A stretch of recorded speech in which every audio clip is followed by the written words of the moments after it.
Why does no one tell me about this? Because at first I was kind of surprised when MSI sent me over a gaming mouse to review, but they apparently make gaming keyboards as well. Now this is the clicky variant right here. There are also other variants available as well if you don't like having obnoxiously loud switches. I, however, love obnoxiously loud switches. And here it is, and honestly, it doesn't look that bad actually. Now it is a full-size keyboard, so you get everything you'd expect, including a numpad, which is awesome. And you do get some extras as well. For example, media controls right here, including what I assume is like a volume knob. And can you hear that sound? It has some like very weird clickiness, like something's almost loose there.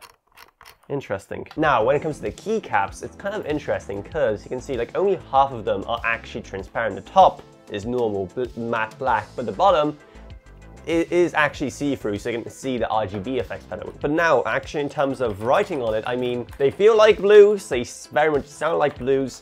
They don't feel as good as my current Logitech G915, but then again, I've only just started to kind of use it, so I can't be that sure if I really kind of, you know, dislike it more or whatever. Also, let me know down in the comments below what exactly you think of this Legend, because I'm kind of mixed about it myself. Because it looks fine, but almost a bit too aggressive and gamery in some points. Like, look at this like B and N. That's not an N, that's like a table. Now, I also see there are some additional interesting buttons, including an MSI key right here, which I assume is kind of supposed to be a function key. And then you also have a plain button right here. Don't know what that does. I believe that's the icon of MSI Afterburner. So maybe that's just like an automatic Afterburner shortcut or something. That could be cool. However, there's of course one more thing in the box we have to talk about, and that is the wrist rest. Now, that is something I am desperately in need of and something lacking on my G915. But how exactly does it go on? That's my question, because I don't see any mechanism for... Do you just rest it like this? Because I don't see like any mechanism for actually putting it on. Yeah, I think it's just like a freestanding wrist rest, because I don't see any mounting mechanism, which is... I mean, I would have expected one, and it looks like there is some kind of like cutout here, but I honestly don't know how this is supposed to go on. Am I just dumb? Please don't tell me I'm just dumb. I mean, there's nothing here about it, so maybe it is just freestanding with no like mounting mechanism.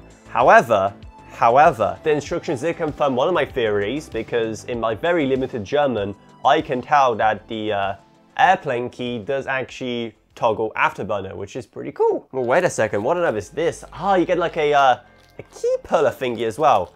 How to actually free it from its prison. There we go. That's cool. That's always nice to have. Okay, so now with like everything assembled, so with the wrist rest and the legs up, I mean, typing on it is pretty good. I can reach pretty much everything I have to. Again, the click is really nice and satisfying. Even though these aren't cherry blues, they are still very good, high quality blues. And if you're wondering what, you know, the RGB effects look like, well, here they are. It's just RGB. But again, because of those kind of semi-transparent keycaps, it does give a pretty nice effect. It's definitely way more visible. But you know the drill by now. For a review coming soon, so definitely subscribe so you can, you know, stay up to date for when I deliver the final verdict on this thing. Is it gonna be a thumbs up, thumbs down, or straight out the window? You have to wait and find out. So again, subscribe so you don't miss it. And also maybe check out our Patreon, because a single $1 a month truly goes a long way. Well, you get awesome perks as well. Plus huge thanks to my existing patrons, Gavin Burns, OKB, Justin Rage, Elof Roniak, Balosh Welcome, Meg Sumner, Shane Allcroft, Lansby, and Level Up. But anyway, that's about it, so I hope you enjoyed this video. If you did, remember to subscribe, like, whatever, and I'll see you all in whatever I make next. Goodbye, everyone. Goodbye.